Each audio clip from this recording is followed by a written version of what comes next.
Today we're out for an adventure in Sedona, Arizona, and we wanted to get away from the crowds a bit, so we decided to find an off-road trail.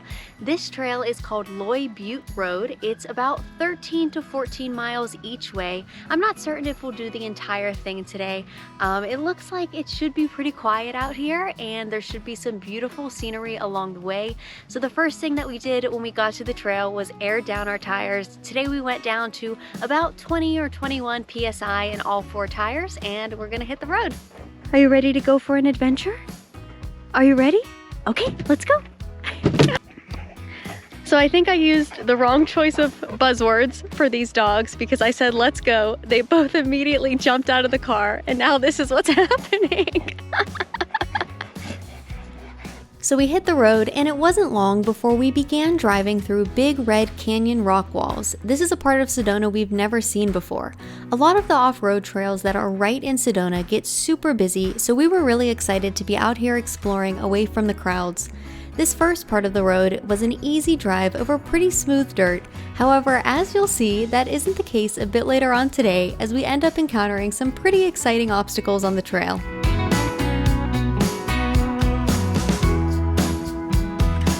So we use a couple of different navigation apps when we're out off-road driving, and today we're following the map on Trails Off-Road, and it's recommending that we take a short spur on a different road that leads us to a place called Hartwell Canyon Study Area. It says it's worth driving as the landscape changes dramatically. So we're gonna take this side road and see where we end up. It sounds pretty cool.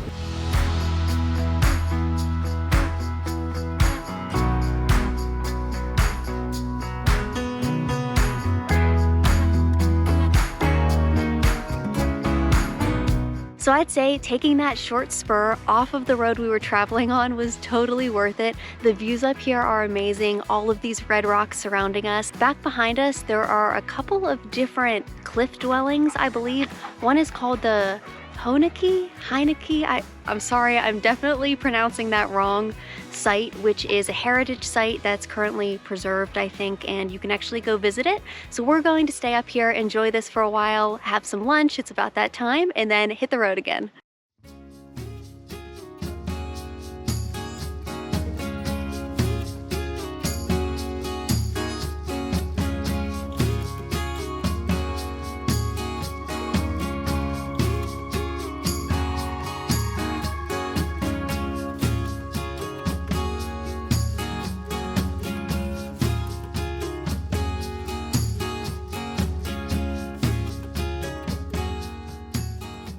After having some lunch, we headed back towards the main trail, and I have to say, so far we were super impressed with this drive. The lack of people, beautiful surroundings, and fascinating history in the area made this a great place to explore. As we continued on, things quickly became even more interesting with an exciting stop that we didn't expect to be able to see up close. We're getting close to the end of the road, and right now we're heading down to the Honanki, not sure I'm pronouncing that correctly, Heritage Site, which are old ruins that I believe are protected now, I think, by the U.S. Forest Service.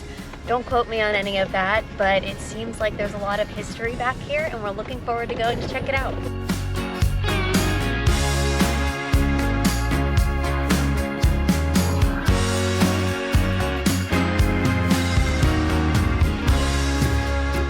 So I'm making my way down to the heritage site now. It's actually a lot more established down here than I was imagining.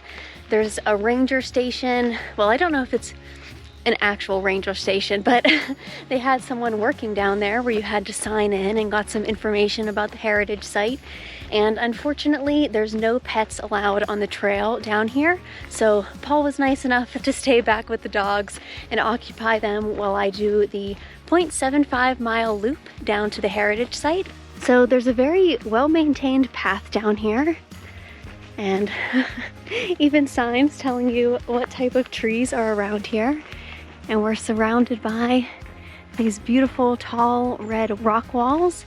I definitely didn't expect to find this at the end of that off-road forest road trail.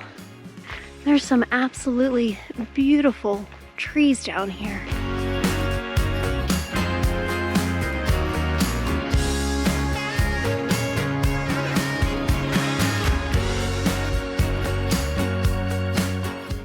This is absolutely fascinating. You can see multiple cliff dwellings here. One right there. And back here. And apparently there are drawings on the walls too that you have to keep an eye out for. This is so cool. I am so happy I decided to walk down here.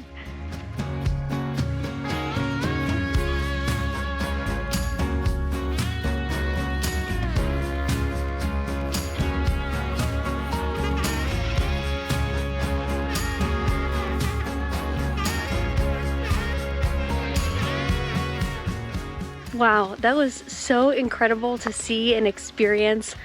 Like I said, I did not expect to come across this today, but that was awesome. And this might sound a little crazy, but being down there all by myself with nobody else around, it almost feels like you can really feel the history. You can feel the spirits, and I don't know, just a really cool experience, and I am so happy we came across this today. So I made it back to the car, and looking at our map, we realized there's another trail that we can take back called the Outlaw Trail.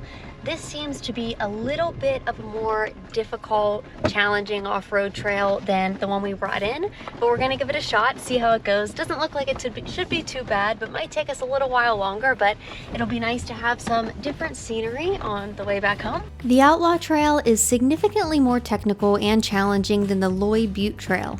I wouldn't attempt this one without a high clearance 4x4 vehicle. Don't get me wrong, it's nothing too crazy, but if you are expecting to take this trail out from the ruins, you'll definitely want to have a bit more capable of a vehicle. However, we were excited to continue the adventure, and we got to put our new 37-inch tires to work through some of these rock obstacles.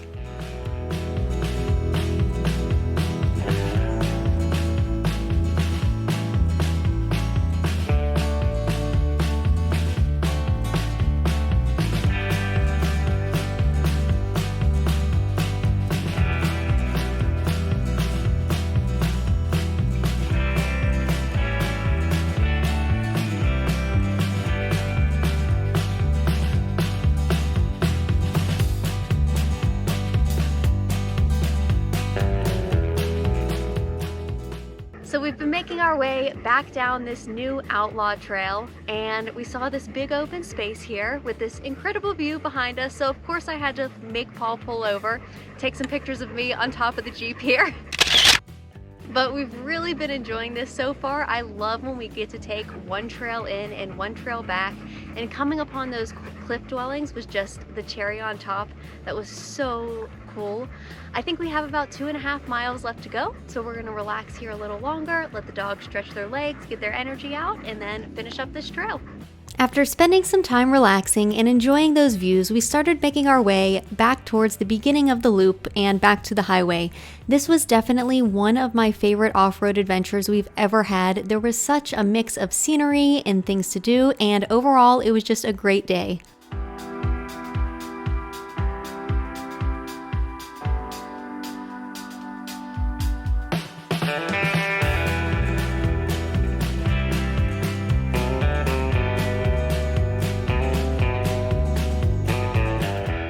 So this trail definitely has enough obstacles just to keep it interesting and exciting, but not to make the road go way too slow or be way too difficult. It's definitely a good balance. And last month we also upgraded to 37-inch tires, and we can definitely notice a difference going over these rock obstacles and just the ease in which the Jeep crawls over them.